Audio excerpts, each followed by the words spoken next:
Hi, Leo. It's great to see you again for our English practice session. Hi, Mia. I'm really happy to see you too. I've been looking forward to our meeting all week. That's wonderful to hear. So, today I thought we could focus on something really useful asking for opinions in English. It's something we do every day. Asking for opinions? That sounds interesting, but what exactly do you mean by opinions? A good question. An opinion is a view or judgment that someone forms about something.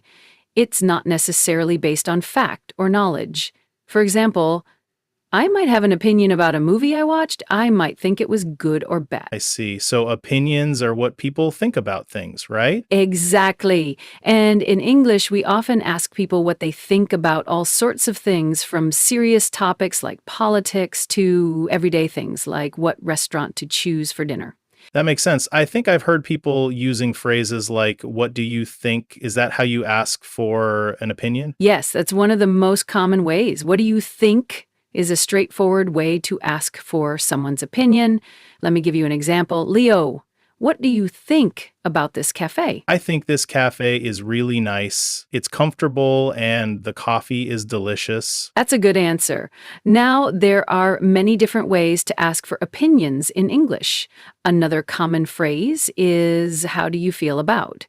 This is often used when you want to know someone's emotional response to something. How do you feel about, I think I understand, but could you give me an example? Sure. For instance, I could ask, how do you feel about learning English? This is asking about your emotional response or attitude toward your English studies. Oh, I see. Well, I feel very excited about learning English. Sometimes it's challenging, but mostly I enjoy the process. That's a great response. Now, let's try another phrase. What's your take on? This is a bit more informal and is like asking, what's your perspective or opinion on something? What's your take on? That's an interesting phrase. I haven't heard it before. What does take mean in this context? In this context, your take means your particular viewpoint or interpretation of something. It's like your personal angle on a subject. For example, I might ask, what's your take on the new superhero movie everyone's talking about? I understand now. So if you asked me about the superhero movie, I could say, my take on it is that it has great special effects, but the story is weak. Is that correct? That's perfect. You've got it. Another useful phrase is, what are your thoughts on? This is a very versatile way to ask for opinions. What are your thoughts on learning languages in general, Mia? I think learning languages is one of the most rewarding things you can do. It opens up new cultures and ways of thinking. I'm impressed by how quickly you're picking up English. Now, let me introduce another phrase. Do you have any views on? This is often used for more serious or formal topics. Do you have any views on? That sounds quite formal. When would I use this exactly? You might use it in a business meeting or when discussing political or social issues. For example, do you have any views on how the company should approach the new market? Or do you have any views on the city's new public transportation plan? I see. So it's better for professional or serious contexts, not for casual conversations about movies or food. Exactly. You're catching on quickly. Now, here's a more casual one. What's your opinion of? This can be used in many different situations. What's your opinion of this neighborhood, Mia? I think this neighborhood is charming and has a lot of character. There are so many unique shops and restaurants to explore. Now, let me teach you an interesting expression. Where do you stand on? This phrase is asking about someone's position on an issue, especially if it might be controversial. Where do you stand on? That's interesting. What does stand mean in this phrase? It's not about physically standing, right? You're right. It's not about physically standing. It's a metaphor. To stand on an issue means to have a particular position or opinion about it. For example, where do you stand on the issue of homework? Do you think students should have more or less? I understand now. So if someone asked, where do you stand on working from home versus going to an office? I could answer with my position on that topic, Exactly. You've got it. Here's another useful one. Would you mind sharing your thoughts on? This is a more polite and indirect way to ask for an opinion. Would you mind sharing your thoughts on the book we both read last month? Not at all. I thought it was captivating from start to finish. The characters were so well developed and the plot had me guessing until the very end. Now, let's look at another phrase. I'd be interested to hear your perspective on. This is another formal and polite way to ask for someone's opinion. Perspective. That's a word I've heard before, but I'm not entirely sure what it means. Your perspective is your particular way of thinking about something, your point of view or outlook. Everyone has different perspectives based on their experiences and backgrounds. For example, as someone who grew up in the countryside, I'd be interested to hear your perspective on city life. That makes sense. So our perspectives are shaped by our experiences. I'd be interested to hear your perspective on the best ways to learn a language since you're a teacher. Well, from my perspective, consistent practice and real-world application are key. Textbooks are helpful, but conversations like the one we're having now are even more valuable. Speaking of which, let's try another phrase. What are your feelings about? This is similar to how do you feel about, but can sometimes invite a more detailed response. What are your feelings about living in this city? I have mixed feelings about it, actually. I love the cultural opportunities and diversity, but I sometimes miss the peace and quiet of smaller towns. Mixed feelings is a useful expression that means you have both positive and negative emotions about something. I see. I have mixed feelings about winter. I enjoy the snow, but dislike the cold temperatures. That's a perfect example. Now, here's a slightly different approach. I'd like to get your input on. This phrase is often used when you're looking for someone's opinion to help make a decision. Input? I'm not familiar with this word in this context. Doesn't it have something to do with computers? Good question. While input can refer to information entered into a computer, in this context, it means someone's ideas, opinions, or suggestions that they contribute to a discussion or decision. For example, before I decide which course to take next semester, I'd like to get your input since you've taken classes with both professors. I understand now. So if my friend was planning a party, I could say, I'd like to get your input on what food we should serve. Exactly right. Here's another useful one. What's your stance on? Similar to where do you stand?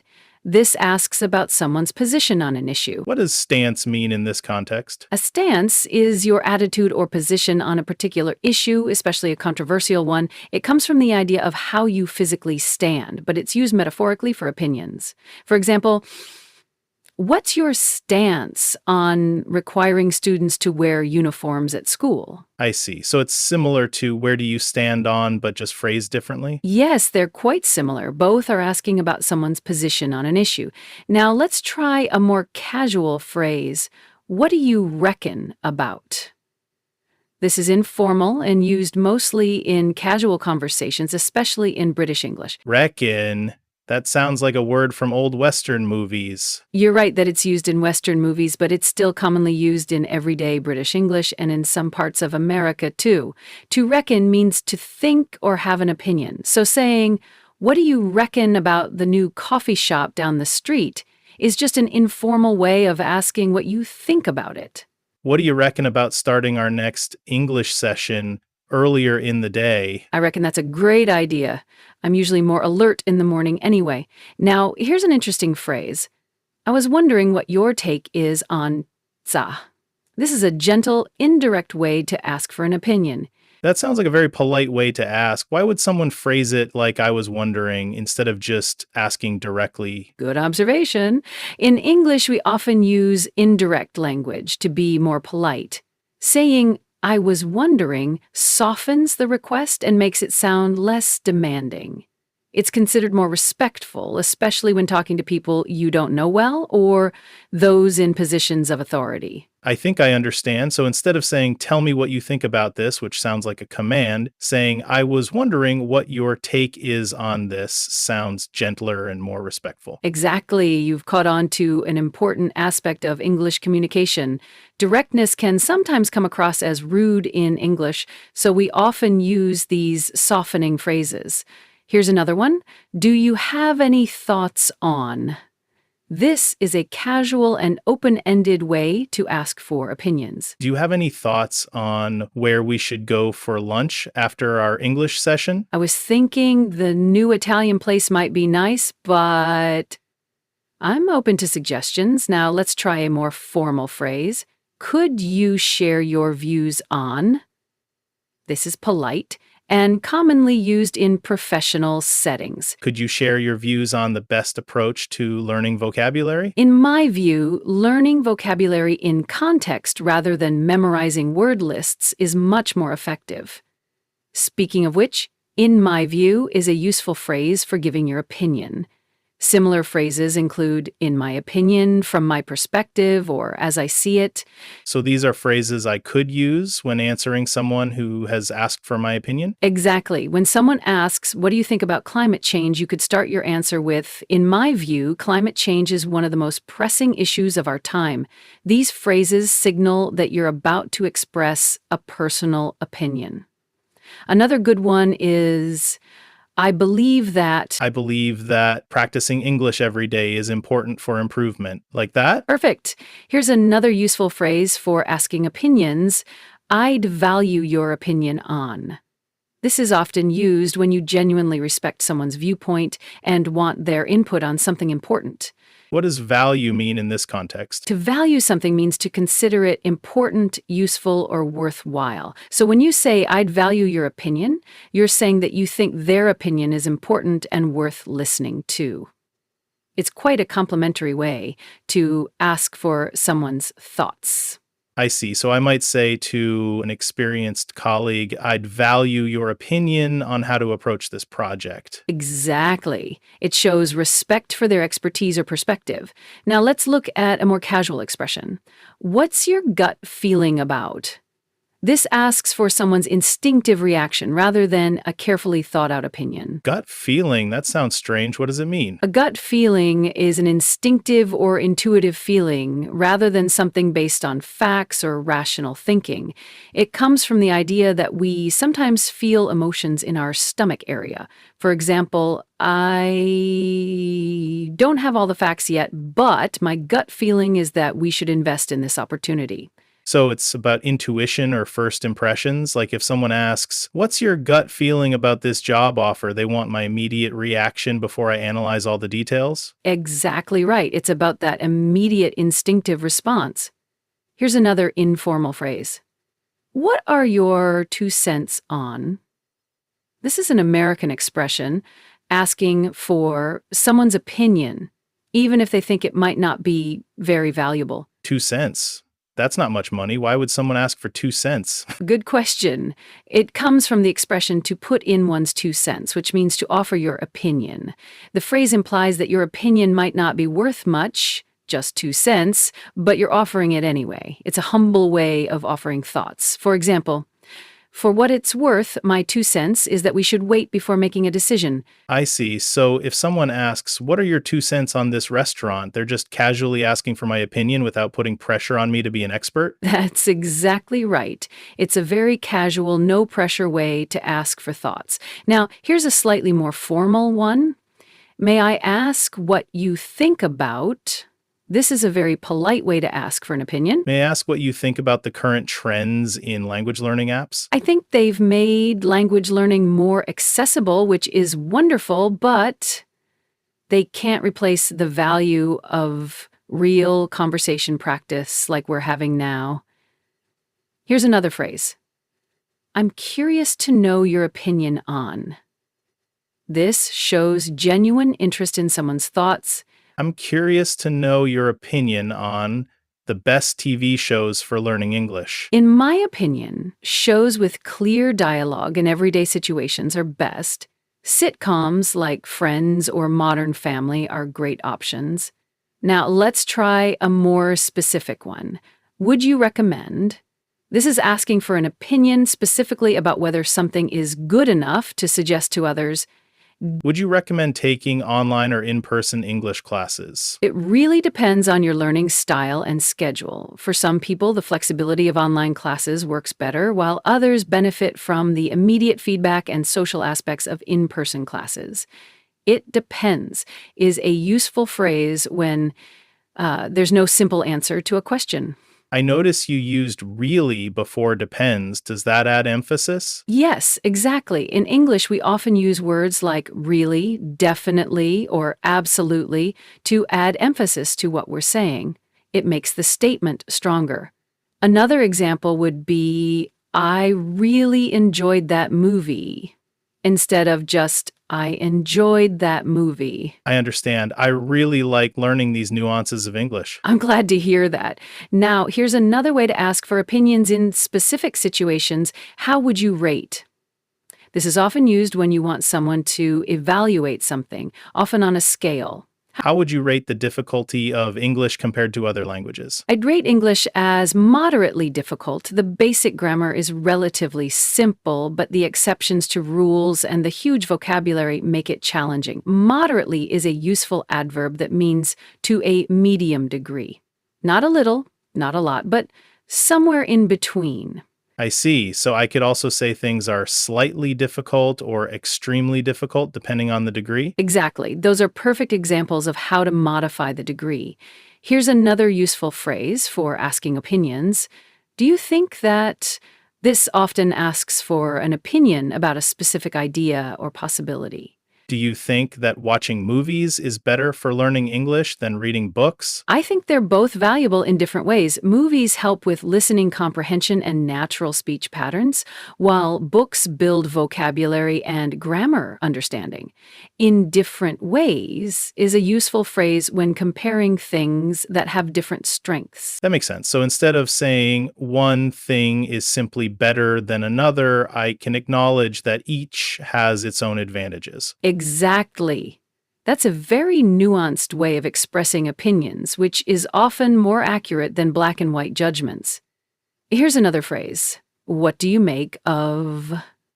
This informal expression asks what someone thinks about or understands from something. Make of. That's an interesting phrase. What exactly does it mean? To make of something means to form an opinion or understanding about it. For example, what did you make of the director's decision to end the movie that way? It's asking how you interpreted or what you thought about something. I see. So if someone says, what do you make of the new policy at work? They're asking for my interpretation or opinion of it. Exactly right. Here's another one. Do you have any opinions on? This is a straightforward way to ask for thoughts on a topic. Do you have any opinions on the best time of day to study a language? I believe it varies from person to person. Some people are more alert in the morning, while others concentrate better in the evening. The key is to find your peak hours, the time when your brain is most receptive to new information. Peak hours. That's an interesting term. Does it mean the best hours? Yes, exactly. Peak means the highest point or maximum level of something. So your peak hours are when you're at your best, most alert, focused, and productive. It's a useful concept for studying, working, or any mental activity. I think my peak hours are in the morning. I feel more focused and can remember things better then. That's good to know about yourself. Many people are morning learners. Now let's try another way to ask for opinions. What's your honest opinion about? This phrase specifically asks for candid thoughts, suggesting you want the truth, even if it's not positive. What's your honest opinion about my English speaking skills? Honestly, your English is coming along really well. Your vocabulary is growing, and you're able to express complex thoughts. Your pronunciation has some areas for improvement, but that's completely normal and will get better with practice. Coming along is a useful phrase that means something is developing or progressing. Thank you for your honest feedback. What does areas for improvement mean exactly? Areas for improvement is a diplomatic way to talk about weaknesses or things that could be better. Instead of saying your weaknesses are, which sounds negative, saying areas for improvement acknowledges that these are things that can and will get better with effort. It's a more positive way to frame constructive criticism. I see. So it's a polite way to point out things that aren't perfect yet, but can be worked on. That's helpful to know. Exactly. It's part of what we call constructive feedback, criticism that's helpful and focused on improvement rather than just pointing out flaws. Now, let's try this phrase. What are your impressions of? This asks for someone's thoughts or feelings based on their experiences with something. What are your impressions of the new language learning method everyone's talking about? My first impressions are positive, but I'd need to see more research on its long-term effectiveness. First impressions refers to the initial thoughts or feelings you have about something when you first encounter it. I understand. So impressions are like informal opinions based on what you've experienced so far? That's a great way to put it. Impressions are often based on limited information or experience, while opinions might be more formed after longer consideration. Here's another phrase. How do you see?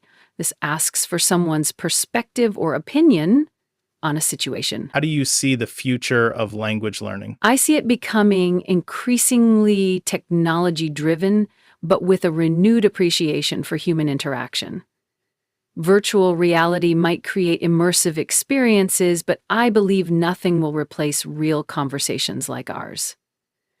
I see it becoming is a useful phrase for talking about how you envision future developments. That's interesting. So, how do you see is asking for someone's vision or prediction about something? Yes, exactly. It's asking for their perspective or prediction, especially about how things might develop in the future.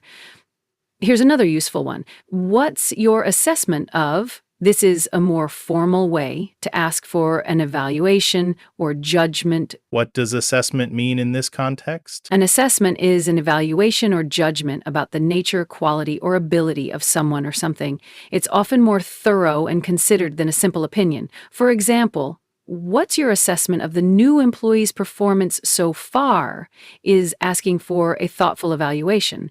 I see. So it's more formal and suggests a more careful evaluation than just asking, what do you think? Exactly. It often implies some level of expertise or careful consideration. Now, let's look at a more casual phrase. How do you feel about? This asks for emotional responses rather than just intellectual opinions. How do you feel about teaching English? Do you enjoy it? I absolutely love teaching English. It's rewarding to see students like you make progress and gain confidence in expressing themselves. The word rewarding means something that brings satisfaction or fulfillment. That's nice to hear. So rewarding describes something that gives you a good feeling because you can see positive results from your efforts. That's a perfect definition. A rewarding experience gives you a sense of accomplishment or satisfaction. Now, here's another way to ask for opinions in a specific context. Would you say that this often asks if someone agrees with a specific statement or characterization? Would you say that English is harder to learn than Spanish? I wouldn't necessarily say that. It depends on your native language and personal aptitude. For speakers of Romance languages, Spanish might be easier, while for others, English might be simpler. Not necessarily is a useful phrase when you want to indicate that something isn't always true or depends on circumstances. I see. So would you say that is asking if someone agrees with a particular statement or idea? Exactly. It's often used when you have a specific characterization in mind and want to know if the other person shares that view. Here's another phrase. I'd like to hear your thoughts on. This is a polite way to ask for someone's opinion, showing that you value what they think. I'd like to hear your thoughts on the most effective way to remember new vocabulary. I find that associating new words with images, stories, or personal experiences makes them much more memorable than rote memorization. Using the words in context through speaking and writing helps cement them in your memory. Rote memorization refers to learning something by repeating it over and over without necessarily understanding it deeply. And what does cement them in your memory mean? That's a great question. To cement something in your memory means to fix it firmly or establish it permanently in your mind.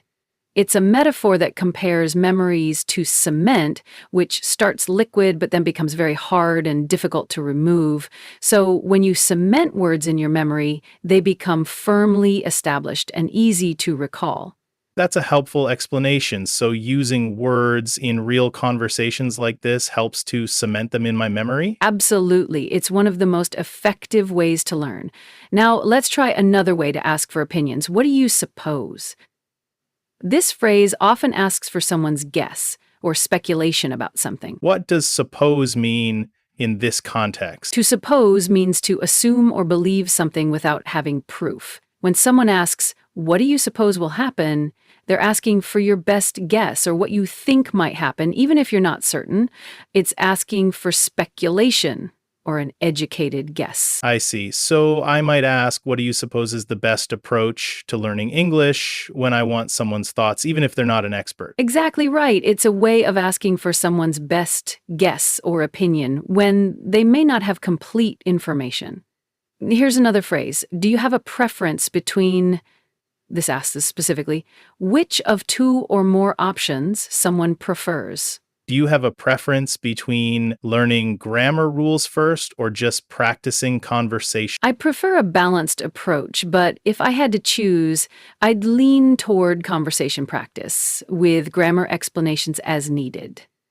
Lean toward means to favor or be inclined to choose one option over another, but not strongly or absolutely. Perfect. I'm looking forward to it already. Thank you for today's lesson, Mia. It was really helpful. You're very welcome, Leo. I'm glad you found it useful. Let's finish our coffee and then we can decide on the exact time for next week's session. What do you think? I think that's an excellent plan.